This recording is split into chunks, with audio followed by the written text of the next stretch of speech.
Tonight I want to talk about my kids. I have 5 kids, and I love my kids with all my heart. So I'm gonna give you a rundown of my kids and how I see them. Um, and I'll start youngest to oldest to youngest. I'll start oldest to youngest. So my oldest, Denon, or Daniel. I guess he grew out of the name Denon, and since I always call it, he don't mind me saying it. Well, since I always call him that, he doesn't mind me saying it, but I think he does. But anyway, Denon is my oldest. I started taking care of him when he was 6 months, and I was only 16 years old. I had no idea what I was doing.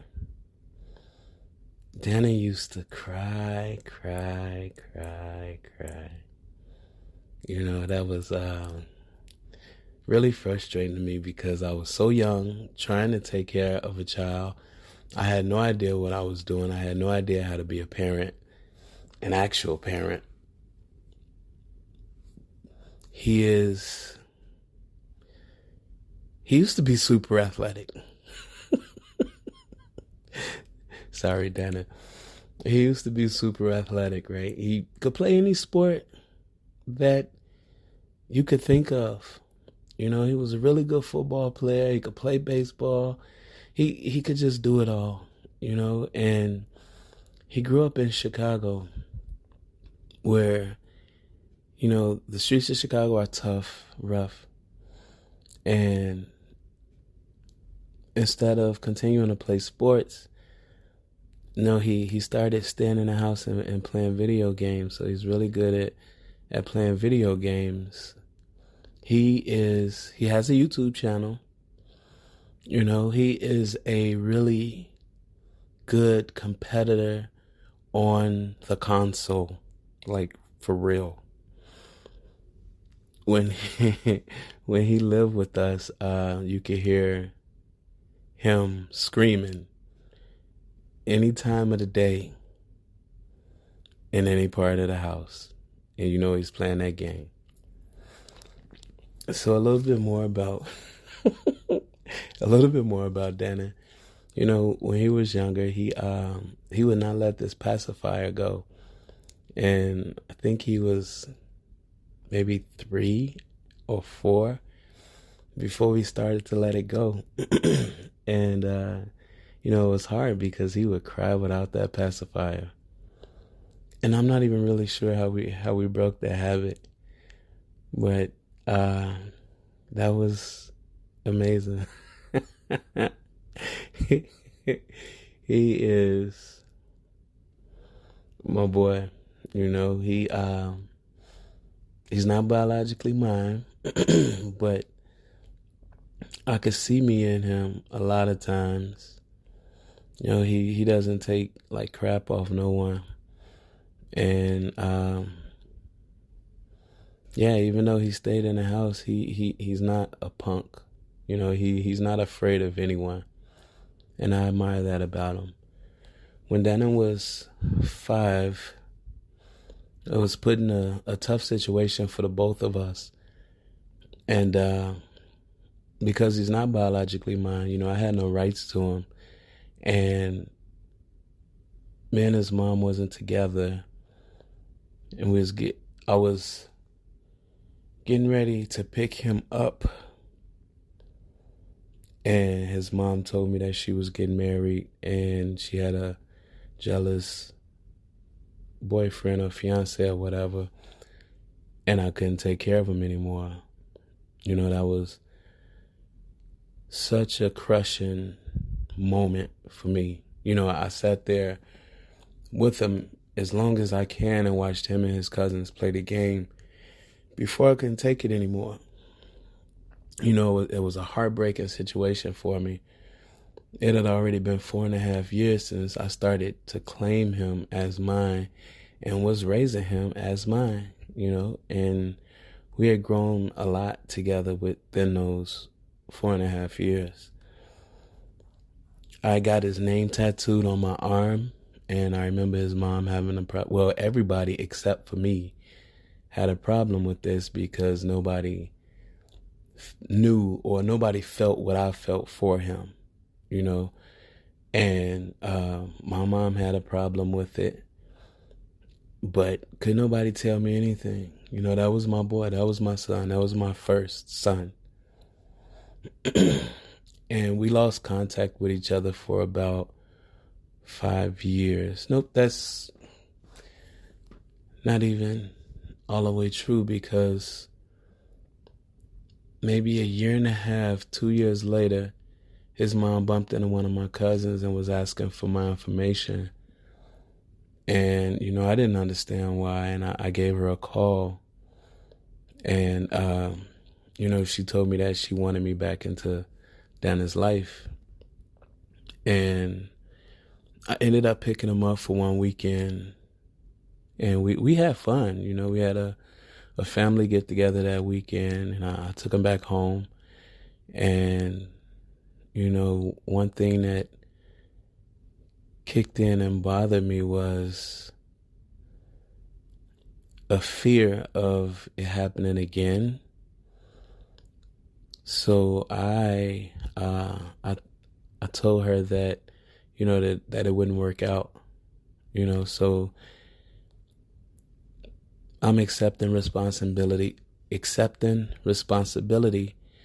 for walking out on this kid because of that fear, you know. And we had lost contact for 5 years after that. And I spent maybe 2.5 years looking for them.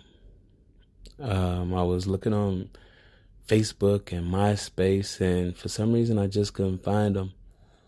And one day I was at work, and I don't remember what I was searching, but I found his mom and reached out to her and asked her if I can speak with him. She said yeah, and we've been in contact ever since. And now he is 21 years old. He'll be 22 next year. And that was my firstborn. He has his own apartment. He works still on the games. He still play video games, but he has a following that's been increased more and more each day. So hopefully his goal of, you know, hitting it on YouTube will become a reality for him. I always want my kids to go to school, because an education is something that no one can take from you. No matter what they try to do, there's nothing that they could do to take it away from you. And I think it's one of the most important things in life. But I'm proud of him. Every day I'm proud of him, because he puts in the work to go to work, pay his bills, and, you know, he's learning. And, you know, it can't rush him to learn life lessons. You know, we have to let that be on their own. And, you know, I'm letting him. I wish him all the success in the world. Oh, and he actually lives out here in Chaska, close to me, so he's not that far. And I really appreciate that. I love the fact that he's so close. Denon, I love you, man. Always have, always will. I got your back no matter what it is, but I'm going to let you know when you're wrong. I'll always let you know when you're wrong. And I'll always have your back no matter what. No matter what, man. I'm always here for you. And as a dad, sometimes we just have to give that tough love, you know, in hopes of our kids learning. And there's nothing wrong with tough love, as long as it's not done in an abusive way, and I'll never do that to my kids. So down in that part was for you, man. And move on to Jamal. Now, Jamal is 18 now. When I met his mother, he was 1. I was actually trying to take her out, and I didn't know it was his first birthday. He was 1 at that time. So 17 years later, this boy, everybody loves Jamal. Everybody loves Jamal. Parents, kids, girls. I remember walking through the mall one day, and this girl made this noise trying to get his attention. It was like she was clearing her throat, but she failed at the way that it sounded. And all of us looked back like, what the hell is wrong with this girl? And one of my other kids, like, she's trying to get Jamal attention. And when we all turned around, she was looking dead at him. Just looking right at him. Just like super focused on him. And I guess he's used to that attention. Maybe he's not, or like people have done it before because he brushed it right off. But Jamal, when he was younger, was the most annoying kid ever. Like, he would play and play and play and play. And you really had to be serious in order for him to stop. He would play, fight, and wrestle with you. And if you didn't stop him, it would go on all day and night long. So Jamal's not biologically mine either. And I remember one day I was in bed, sleep. I was asleep, y'all. And Jamal slapped me on my back so hard. And it woke me up. So I woke up with an attitude. And, you know, his mom is right there, and her sister's right there. And I was so annoyed that everybody just let him slap me on my back like that, like while I was asleep. So Jamal had this really high-pitched, like screechy voice, you know. And he was always a smart kid. I remember in the schools that he was at in Chicago, the teachers would praise him for how smart he was. So we always knew that we had a gifted child. We just never knew how, like, what areas he really excelled at, because it seemed like he was just excelling at everything. When we came out here to Minnesota, it was much the same.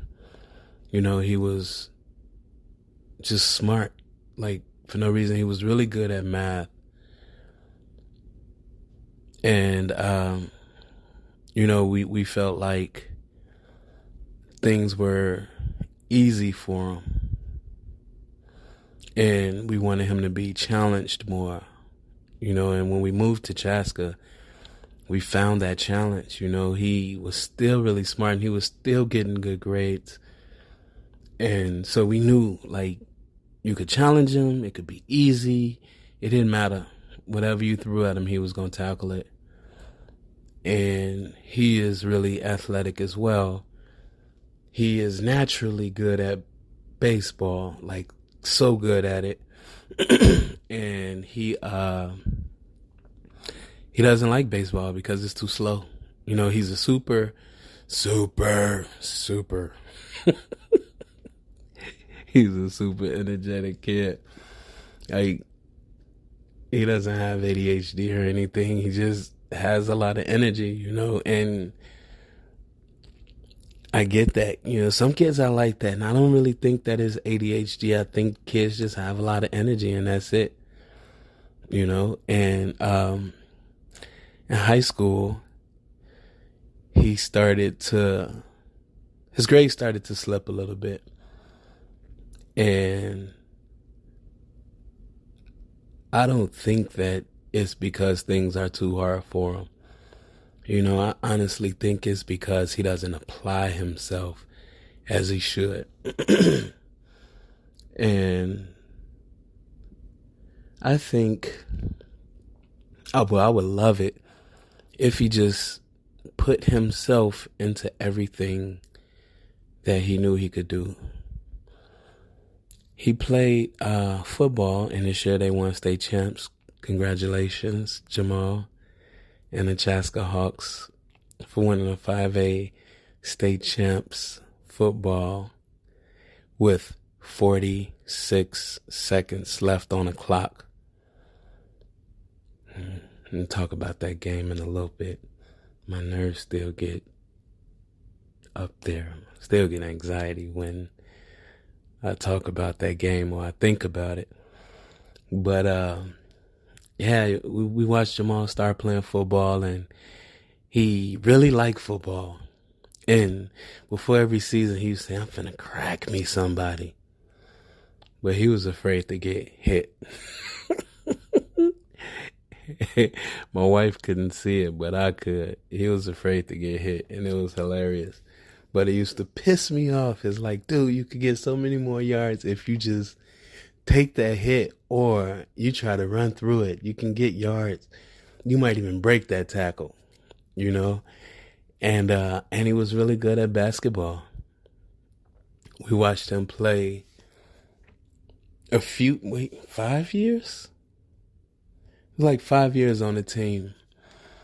One thing about sports here in Chaska, a lot of times the coaches already know who they want in the teams and who they're going to play. But Jamal was always one of the, I feel like, and it could be a biased opinion of mine. Jamal was, I think, one of the top 5 players or top 3 players on his teams, but he was never played like it. And when he did get in, you can see that he was a dominant player on a court. And I think the way that sports was out here, it kind of turned him off from basketball because he doesn't play as much. And it's me and his mom's fault as well, because we saw the way that sports was out here, and we didn't put him in a different school. We didn't put him somewhere where he could, shine, or his talent can be shown. In basketball or football for that matter. But he's a really good athlete. He's really good at football. He's really good at basketball. Football is amazing. Like, the kid can catch anything. So now that he's 18, he started the school year off needing 4.25 credits to graduate. And it was his decision to go to school all year round, just needing these 4 credits. Jamal pisses me off constantly. He makes me proud. I'm very proud of him. But because my expectations of my kids are so high, all of my kids, not just him, not just Denon, all of my kids, my expectations are high. I expect them to be some of the people that will be involved with changing the world.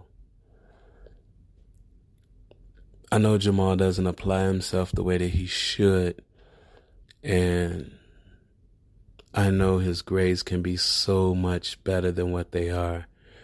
He's not failing, and he's done pretty good to need 4.25 credit to graduate high school in his senior year.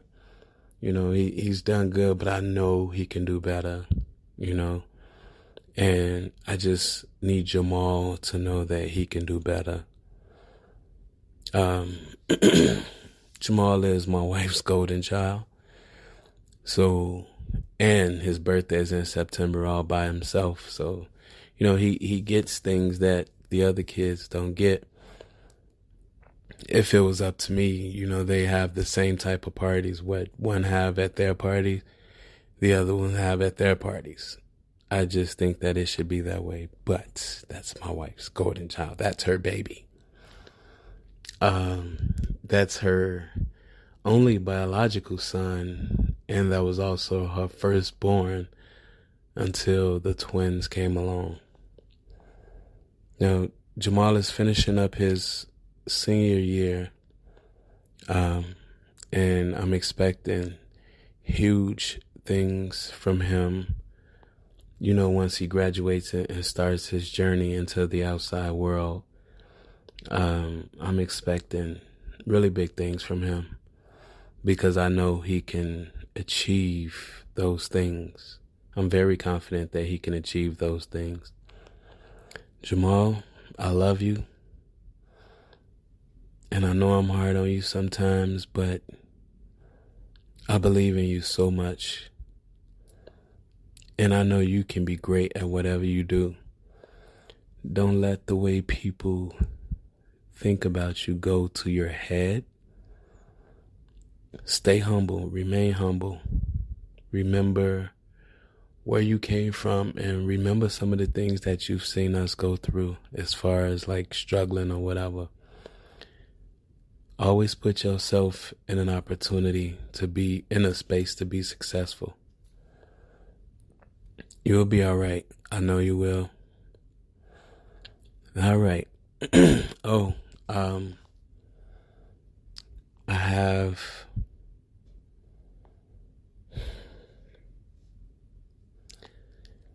have my only biological son who would have been 19 this year. He was stillborn. His name was Dante Eugene Hughes. His mother had hypertension, and her doctor kept increasing her blood pressure medicine. And, it dried out the sac that he was in.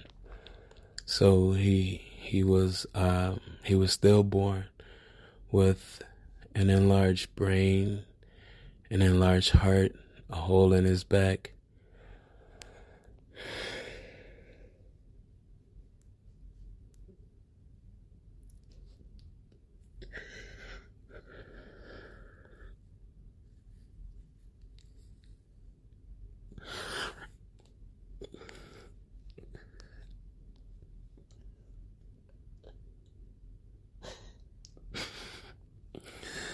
I miss you, son.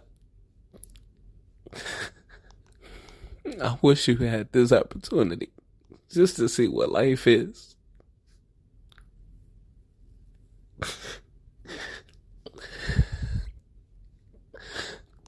I wish you had the opportunity to see everything that this place is. How beautiful.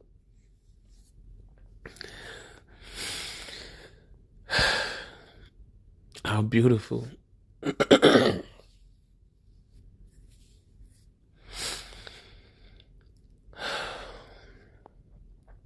How beautiful that this world is. I don't care how you was born.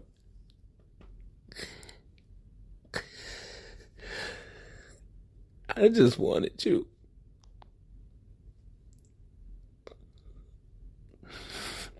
I didn't care how challenging it would be.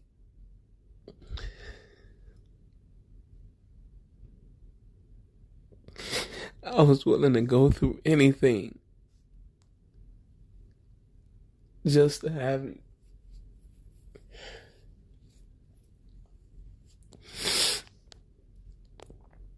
And I'm sorry I didn't know more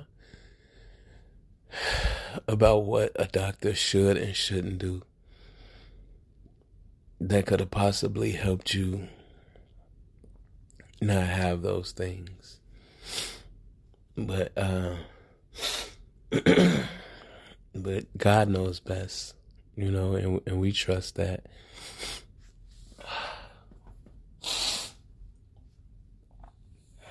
Sorry, y'all. But God knows best, and we trust in his name and his will. And, he felt like he needed you more than we did. but I know you can still watch over us, especially now you haven't been able to grow here on earth with us, but you've grown in heaven.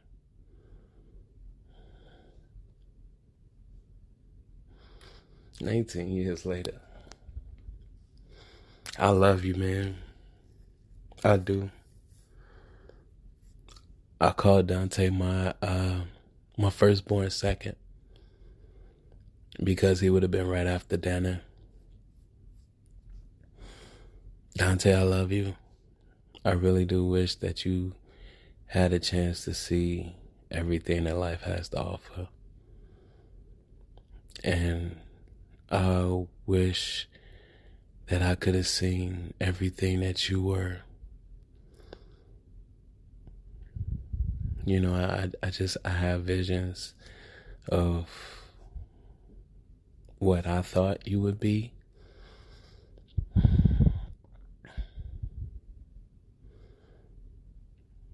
But, yeah. I love you, man. I don't know you looking down on me, down on your mom. I pray that she's doing well and everything is going the way that she wants it to. And I pray that life is good for her.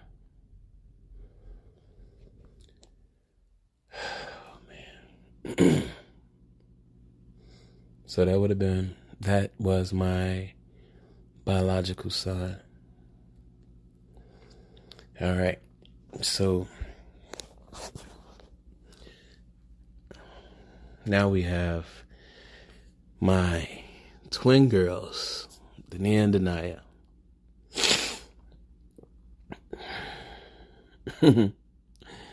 Oh my goodness. Where do I start? So they were born 4 minutes apart, 2:07 and 2:11. May 3rd. And it's 2:07, 2:11 p.m. My car had got stolen the morning that we were to go to the hospital and get my wife's labor induced because she was full term. She went full term with twins. They were supposed to be born on March 31st, but it was too early, and the doctors wanted to make sure that their lungs and everything was developed, so they stopped the labor. I'm still choked up kind of about talking about Dante, my son. But they were supposed to be born on March 31st, and the labor was stopped, so we didn't get to see them until May 3rd, which is fine. That's cool. They were born healthy. You know, they were nice-sized kids to be twins.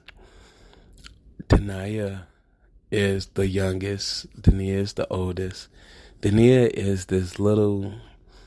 She's not frail, but she's not. She's smaller than her sister. You know, they didn't cry much, and they were actually pretty easy as babies. It's just having two kids at once is always a struggle within itself. But nonetheless, it's a challenge that I'm always, well, not always, like not now, but back then I was up for the challenge. At first I wanted two boys, old boy and a girl, and you know I got two girls. My mom was like, "Ooh, you done pissed somebody off." Nope, I ain't pissed nobody off. My girls are awesome. They're good kids too. Very smart, both of them, very smart, and they excel in different areas of each other. They never cried. They are best friends with each other, and they are Jamal's biggest fans. Like, they are his biggest fans, for real. And that's cool, you know.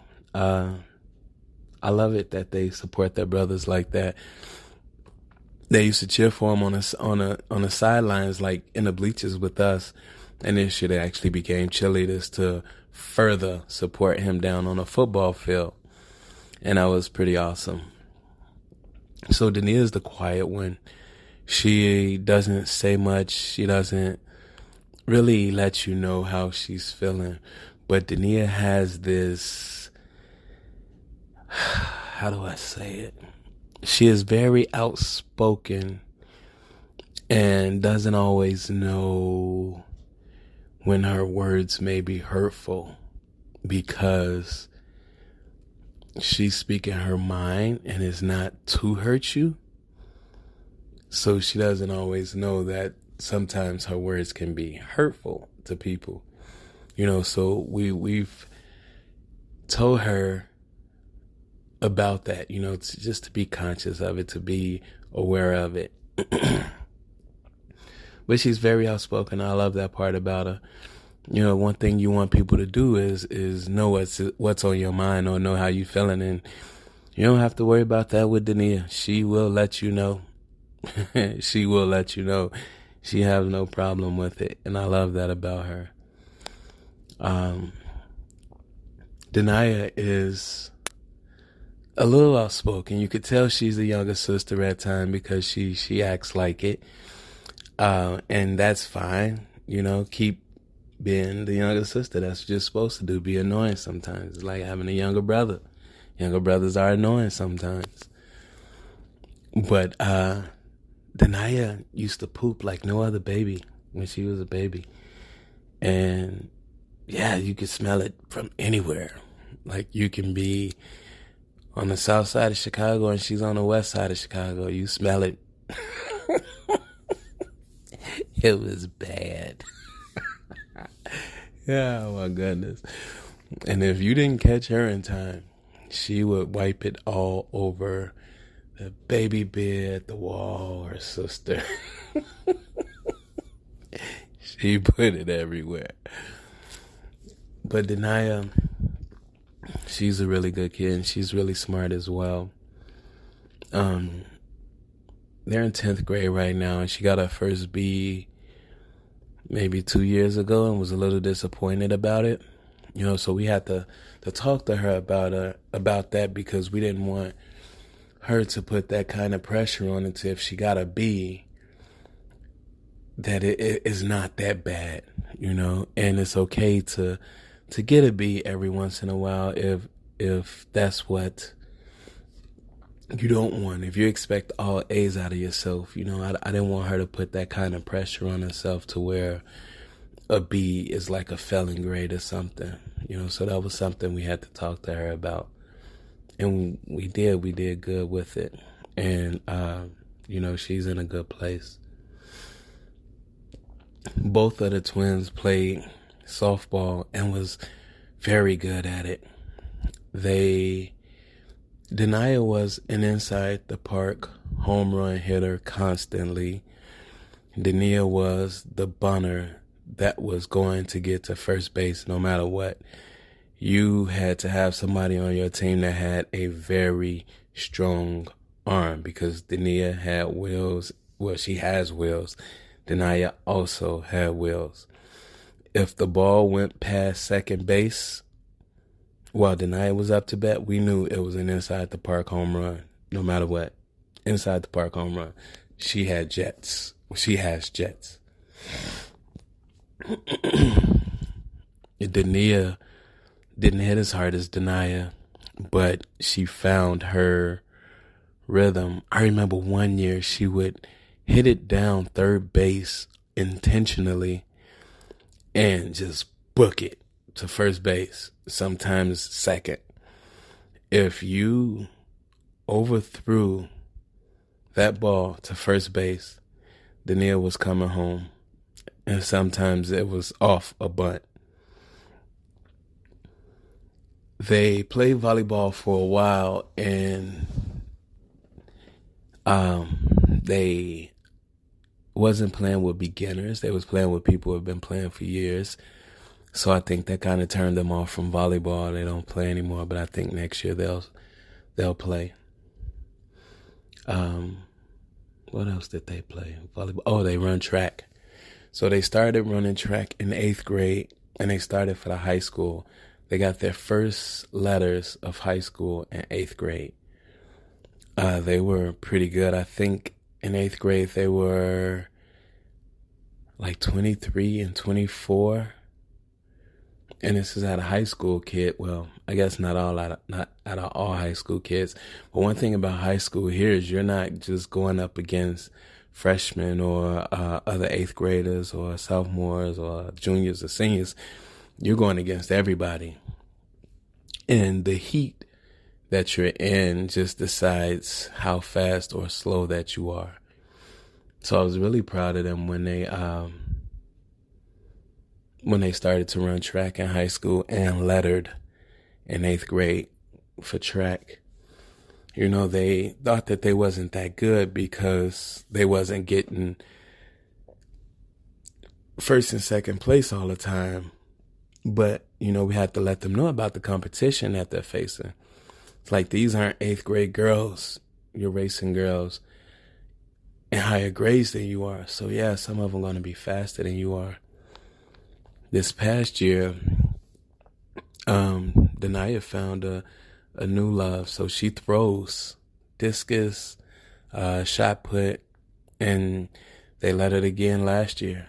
You know, they're fast girls. They are fast.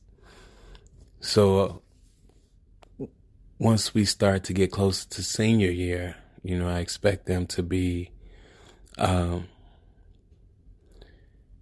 higher in the rankings, you know. And Dania, she's still a runner, and she doesn't throw, but she's smaller than Denon is, so she's not as strong as she is, which is fine, because now she can beat Denon in running. At first she couldn't, and this happened within like months.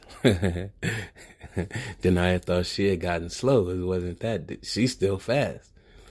Denon had just gotten faster, you know, with training. So, they softball players, volleyball for a little while, track stars, cheerleaders. They love cheerleading. And, you know, now they want to cheerlead for every team that Chaska has. They want to be a cheerleader. And that's fine, you know, be a cheerleader. You know, do whatever your heart desires. Denon wanted to be a pediatrician, and Denon wanted to be a photographer. I'm all for that, you know. Think high, you know, think big, and go for it. And don't let anyone tell you that you can't have it. Go get it, no matter what. Go get it, whatever it is that you want. If anybody has it, you can have it. Trust me. So they have 2 years of high school left. This is mid-year of their 10th grade. So I'm looking forward to see what junior and senior hold. Oh, Denon used to be a crazy kid. Denon used to have this really bad temper. Now, she was the one that wanted to learn, you know. So she, if somebody disrupt the class, she would get an attitude with that kid and, you know, would be the disruptor of class also. And we had to break it down. And her is like, I know you want to learn, and I know you get mad when kids disrupt the class, but when you're upset, you're disrupting the class as well. So we had to teach her about that, and, you know, it's much better now. Once we moved to Chaska, things got much better. She was rarely challenged before we came to Chaska, and she got all A's every year up until 8th grade, or maybe it was her freshman year in high school. She got her first B and was disappointed, but she'll be all right. She's still pushing for a 4.0 GPA, and she's still pushing for all A's. So she has that part of her that pushes herself. And Denon is very smart also.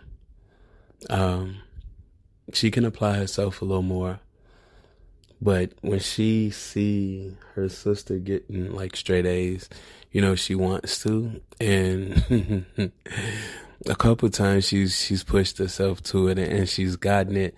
So we know it's there, but she's a little bit more relaxed with things than Denaya is. And that's fine. I like the differences in them. But I love that they're best friends. I love that they are best friends. And I like that they have different points of views about certain things. I don't want them to be the same person with the same mind. I want them to share their individuality. Danae and Denaya, I love you girls so much.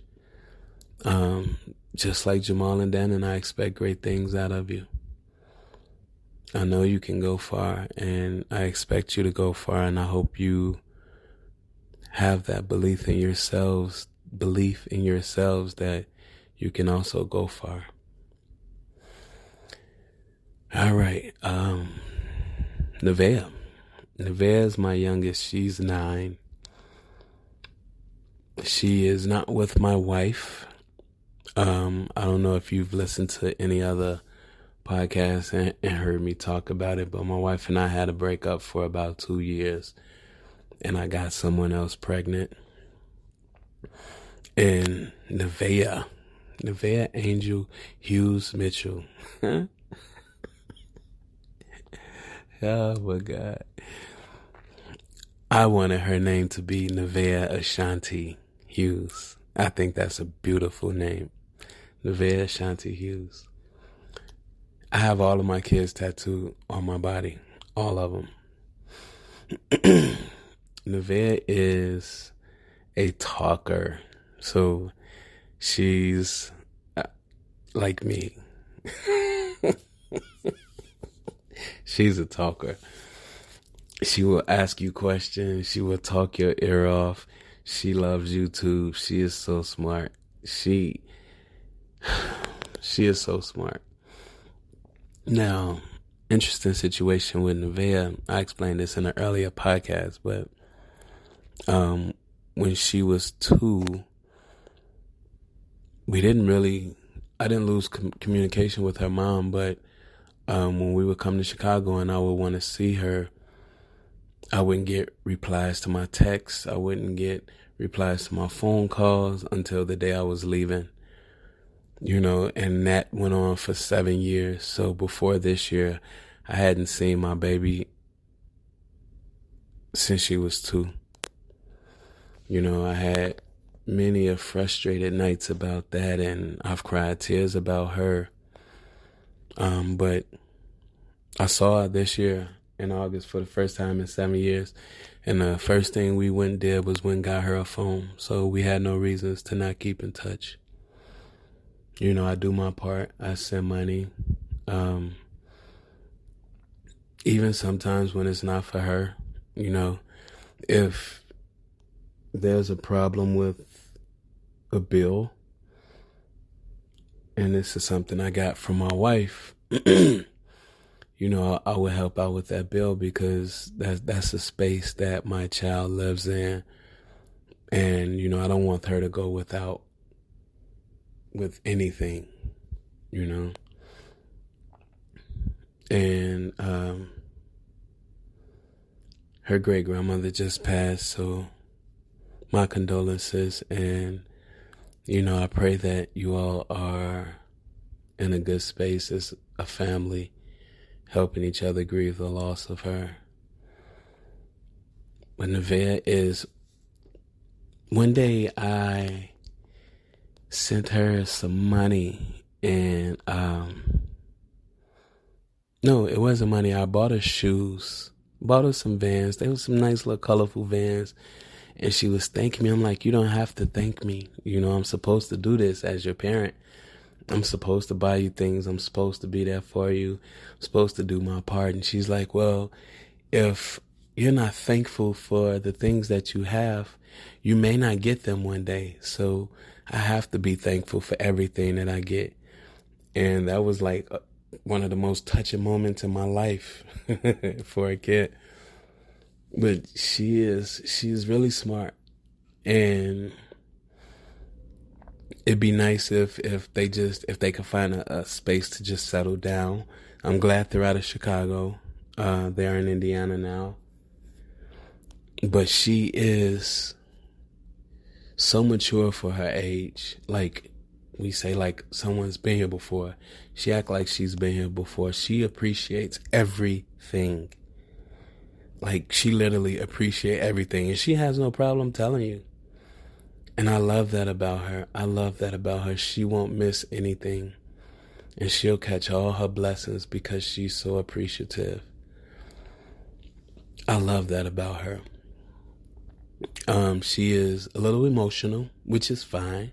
I'm an emotional person, as you can see from earlier in this podcast here. But that's fine. Be emotional. Express yourself. You know, she wears her heart on her sleeve. She has no problem with telling people how she feels, and that's good. Never let anyone assume how you feel. You know, be the first to let them know. I love that about you, Nevaeh. I really do. She is an all-nighter, so she can stay up all night if you let her. And obviously, I am too. I've been this way for a long time. But when I was in high school, I worked third shift and would go to school. Nevaeh, I expect so many good things out of you. You have endless possibilities of what you can become.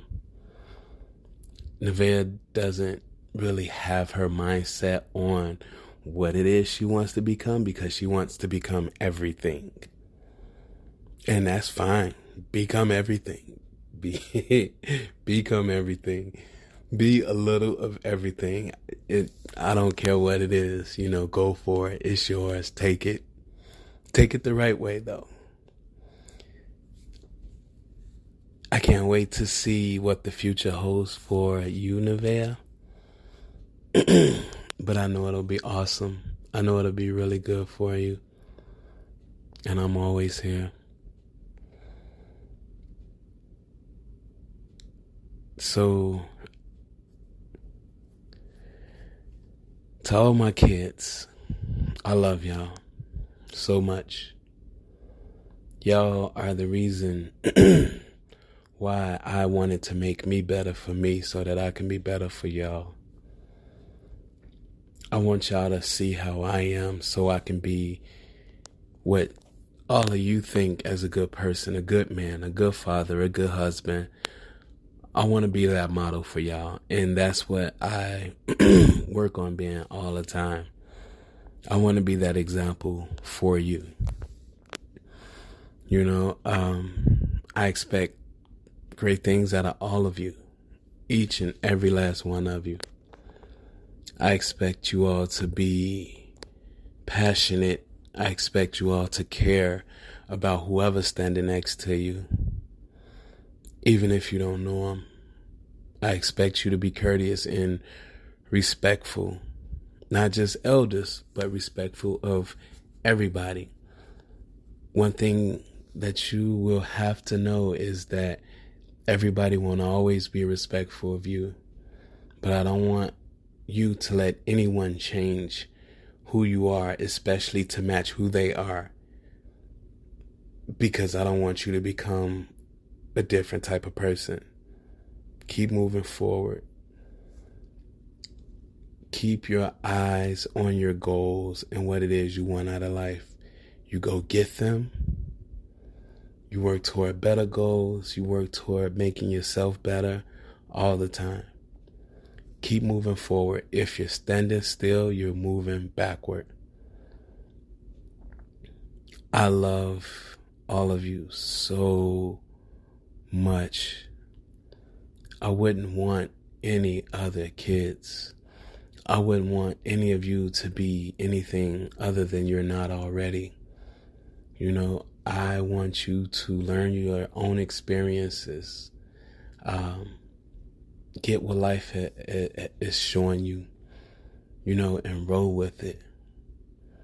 But push yourselves to be better all the time. Push yourselves toward greatness. I know all of you will be great. I expect you to be great. I love you so much. So much. And I really wish you all had a chance to experience life with Dante. And I wish Dante had a chance to see who his sisters and brothers are. You guys are my Black Brady Bunch. 3 boys and 3 girls. All right, y'all. This is just me talking about my love for my kids, and oh man, this podcast this one here makes me feel so good, so good. Like, yeah, it makes me sad as well, but I probably won't be able to sleep the rest of the night because I'm riding this feel-good moment, this high of talking about my kids. I love you. I love all of you so much. And I hope I tell you enough, and I hope that I'm being what you all think a parent should be. I hope that I'm making you proud. And if not, just let me know. For the people that's listening, let me know what you think about this. Let me know what you think about this. This is, yeah, these are my babies. All of them. Boys too. Yep, I said it. Hey, leave me a message or leave me a comment, like it, download it. I would really like it if people started to leave more comments, letting me know what they think about my podcast and yeah, what's something you would want to see me do or where you want to see me go from here. But I hope everybody have a productive rest of the week, and the weekend is coming. Christmas is coming. Merry Christmas, everyone. I hope it's a happy time for you, and I hope you get to spend it with family and enjoy it. Have a good night. Y'all take it easy. Peace.